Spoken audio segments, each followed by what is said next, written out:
Welcome to Extraterrestrial Reality. Today I believe we have a pretty decent show lined up here. Later on we're going to have a little update on the Las Vegas incident. But first we're going to talk about Enigma Labs' new report with regard to all the orb sightings that they've collected over the last about 2.5 years. And let's get right into it here. On their website, just recently they put out this new report about all the orbs sightings that they've been receiving from different people across the United States. It's been over 8,000 orb sightings that they've collected, and of those 8,000, 422 have been described as metallic.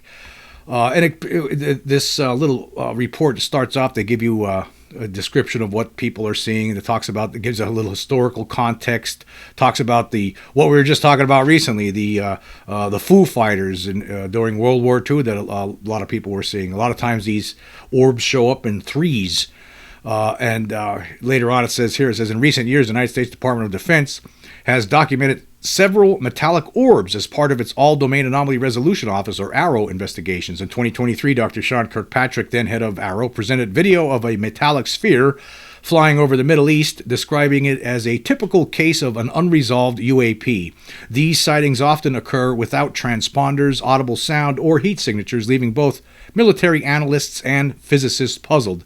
Then they have a picture of one of the orbs there captured over the Middle East from July 2022. And then they list some other interesting cases, including the Mosul orb. We talked about that here before on the show. Here's another more recent sighting. It says, a near miss with two metallic orbs. While piloting his private plane at 9,000 feet, former NASA astronaut Dr. Leroy Chiao had a close encounter with two smooth metallic spheres flying in tight formation. Each orb measured roughly 3 feet in diameter, showed no visible means of propulsion, and went undetected by both radar and air traffic control. The incident remains unexplained. And then it talks about some of the theories here. It says here, common thesis around metallic orbs is that they are surveillance devices possibly launched by non-human intelligences to collect data without making direct contact. These autonomous probes from advanced civilizations would be interstellar or even interdimensional. Others believe they are linked to classified government projects operated by the United States or foreign adversaries such as China or Russia. Their small size, agile movement, and ability to evade radar could be consistent with next-generation drone technology. See, let me just stop there for a second. I always had a problem with this theory because we know that these things were around a long time ago, like the Foo Fighters in World War II. People were seeing orbs for decades, long before we would ever be able to come close to trying to create something like this ourselves. So I don't buy that one at all. And one of the other theories here that's not mentioned is the one that is put forward by the Irish UFO investigator Patrick Jackson, which I will get into a little bit later on. But anyway, continuing with this, talks about what the skeptics think. It says some skeptics argue metallic orbs may be misunderstood weather balloons, optical illusions, or rare atmospheric conditions like ball lightning, and others maintain that they are psychological manifestation projected by the human mind during altered states or high-stress moments. Yes, of course, the debunkers are fools, and they will never, ever submit to reality. They just will not do that. That's not their purpose in life. Their purpose in life is to disinform the public. Just want to point that out. They're there. I'll tell you what. They're like a security net for people so they don't go insane. So there's a lot of people out there who can't handle this reality. So the debunkers serve a purpose actually. So they're useful in a way because the people who can't deal with this reality and when they're presented with information that shows that hey, there is something to this after all, and they get all scared, they go off to the debunkers to get calmed down. They'd be told, no, it's all hallucinations. Don't worry about it. That's the purpose that the debunkers serve. I just want to throw that out there. Anyway, it says here, despite official statements and competing theories, their origin and purpose remain unknown. Yes, the origin and purposes of these things do remain unknown. And then the report continues here. It says, from December 2022 to June 2025, the Enigma network recorded over 8,000 orb sightings across the United States, including more than 500 that referenced metallic orbs. Of these, 422 were specifically described as metallic, metal, or silver. Roughly 70% of all reports met our quality standards for publication, while California and Texas accounted for the highest volumes. Sightings have been documented nationwide, often near military bases, critical infrastructure, and Navy vessels. Yes, these orbs, or whoever's operating the orbs, are most certainly interested in our military capabilities, our nuclear capabilities. They most certainly have a great interest in that for some reason or other.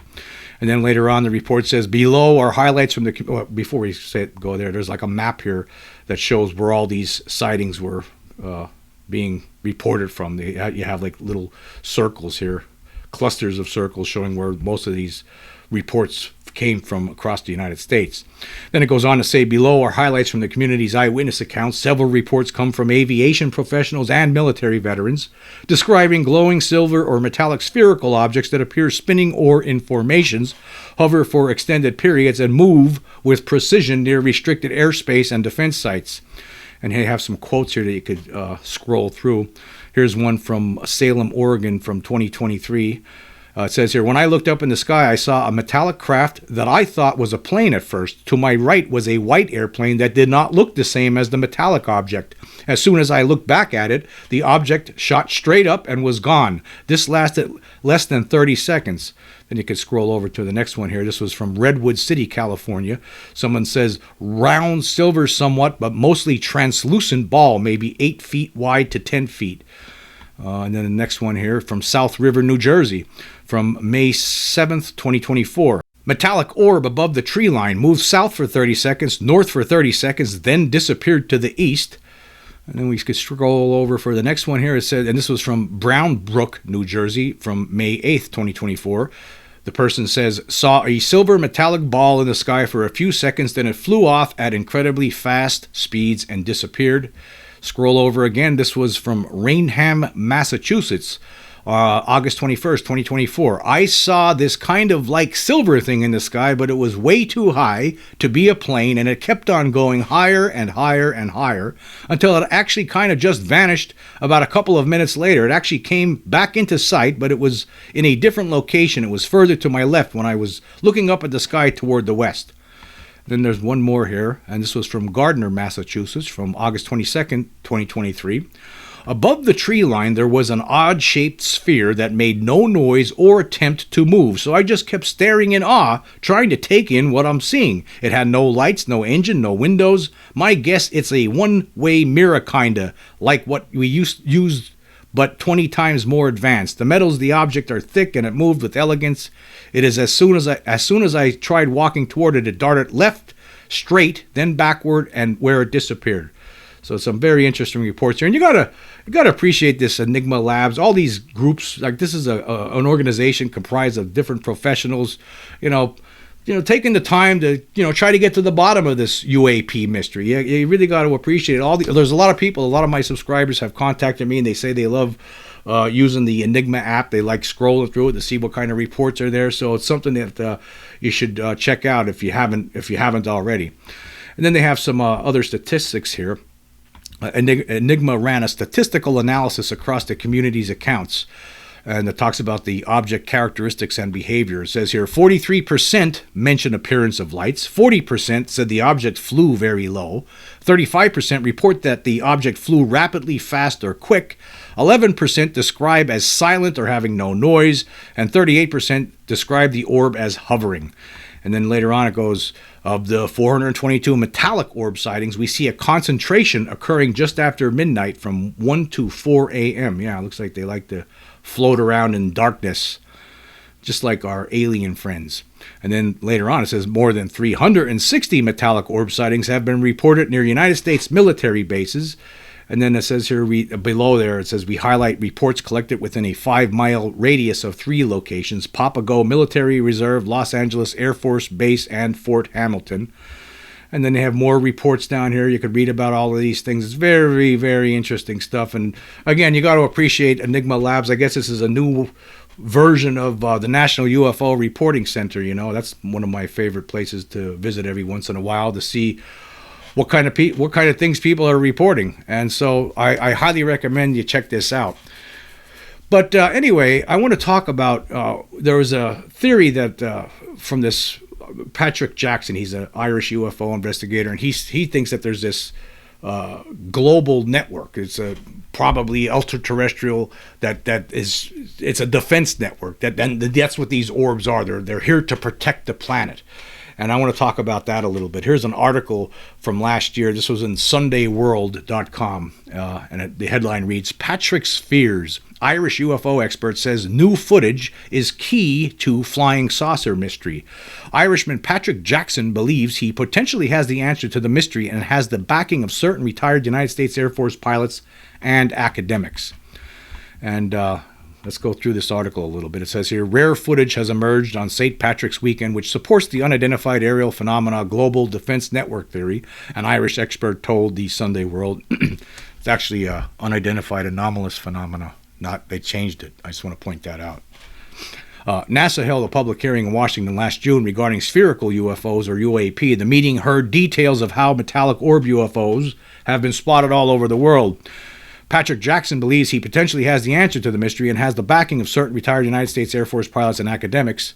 A video obtained by the Sunday World shows an interaction and explosion taking place in the sights of a telescope. And then he talks about what his theory is here. He says, we are seeing the sphere intercept process in the upper atmosphere. Skywatchers have seen this for years, but they normally see it randomly through night scopes or telescopes, and they never get a chance to record it, Patrick said. The IT specialist, who has written a book detailing his theory called Quantum Paranormal, describes what the public can do if they want to see it for themselves. This guy was lucky enough to get it on video. And so basically what this article is talking about is this video that was filmed by this person named Cody Starks that captured some sort of object in the sky surrounded by these orbs, 3 orbs.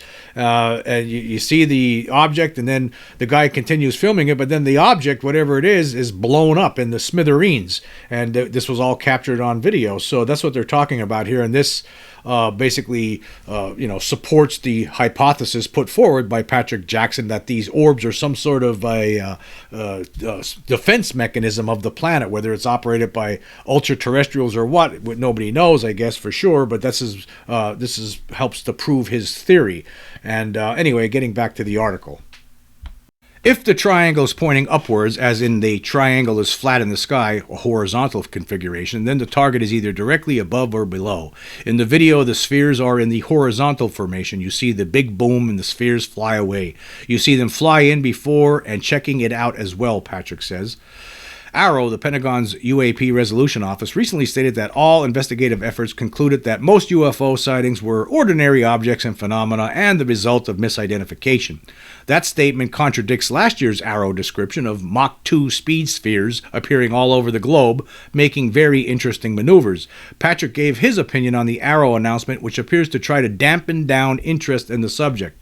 Yes, there's no question that there was a turn on this. It seemed like we were moving forward in one direction, and then all of a sudden, over the last couple of years, it seems like there's some people who are trying to, put Pandora back into the box.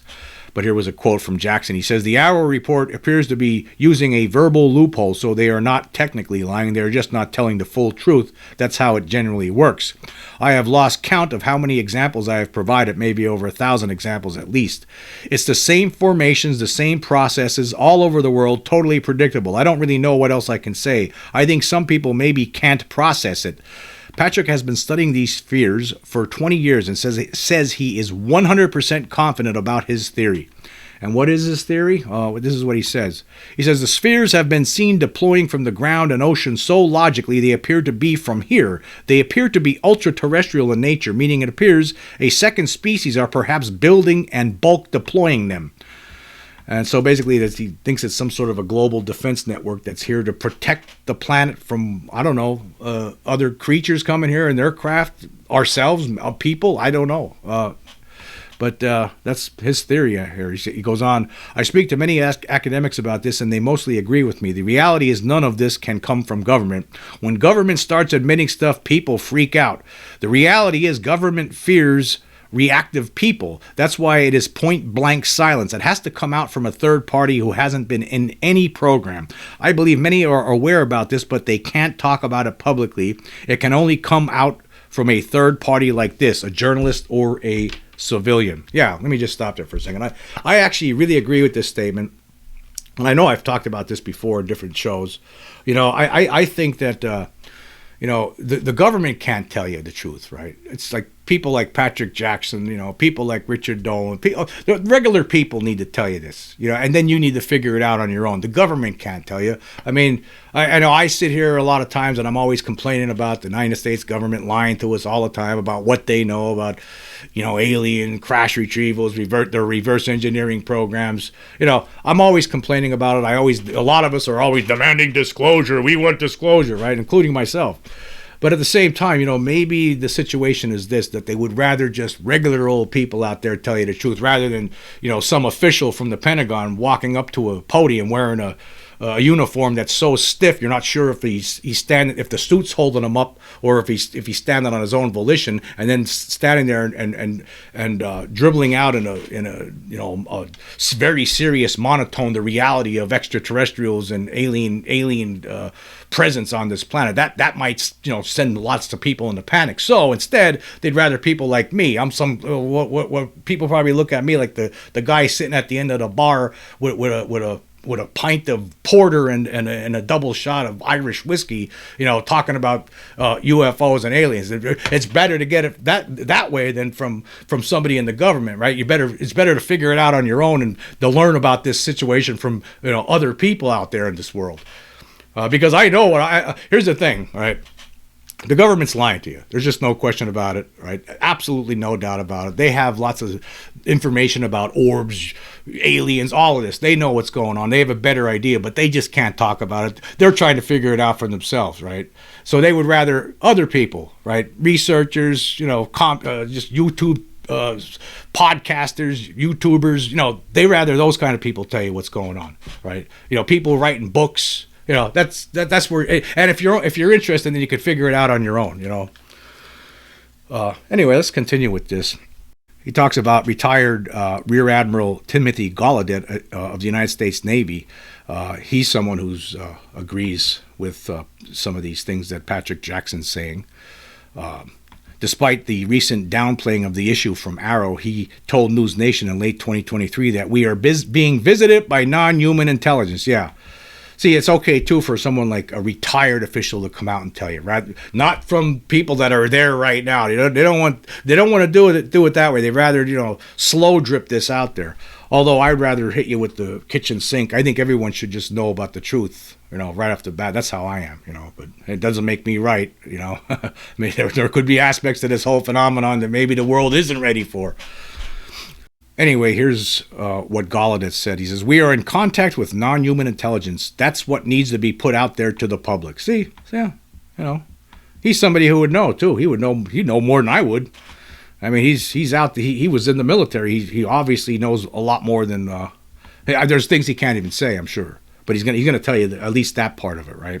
Later on in this article, it states, according to Patrick, there is a low-to-ground dynamic data network of spheres that span the globe. These spheres relay above to take out space-based threats ranging from meteors to other UFOs, he says. Video footage does show UAP matching the formations the Irishman describes. Ross Coulthart referenced Patrick in a recent interview when he said, "There is a guy called Patrick Jackson who purports to be able to attract the phenomenon. We've used the blanket of religion to try and dismiss this, but maybe it can be explained. It's the job of a journalist to gather information." Patrick explains what Mr. Coulthart was referring to. Okay, so you see the same patterns every night and same process is operating day to day. They are AI-based machines. I came up with some binary code which makes the spheres interact. We have multiple videos of that. You can see them tripping the sensors. It is like they are having an interactive conversation. So we potentially have a second species on this planet operating this network. It appears they are keeping us out of trouble. We are like the North Sentinel Island in the Bay of Bengal. The planet is facing external threats. Humans just happen to be in the middle. The spheres appear to look after our airspace. Patrick says he has interacted with the beings behind the phenomenon. If you go looking, you will see something. It has unnerved me in the past. My own tests get a bit much. I haven't done that in a while. We did one in Manchester in the woods with an infrared camera and the strobe I designed. We spotted a tall gray type with huge eyes. It was a hairy experience. People have been seeing this for years. Generally, they want to just have a look at us. They steer clear of us same way we do primates, I believe. My foremost advice is to disregard the government's stance and ignore the media's narrative. For truth seekers, acquire a dependable night vision scope and cast your eyes upward. That's all it requires. What you witness might not sway others, but it will undoubtedly persuade you. You may observe the formations and processes I've mentioned and perhaps help spread the word. Disclosure isn't solely the government's responsibility. It rests on the shoulders of the public. I totally agree with Patrick on this. He's completely right in a lot of things he's saying here, because it is the truth. You gotta figure these things out for yourself. You know, you got to put in the work, you got to put in the time, you got to put in the effort, you got to read the books. There's a lot of books. I always list them in my in every episode that I post. There's a lot of different books that I suggest. If you don't know about whether this is real or not, I'm sure if you were to read all the books that I have listed in the description of every podcast, I'm sure you would walk away a believer actually after about one or two of them, right?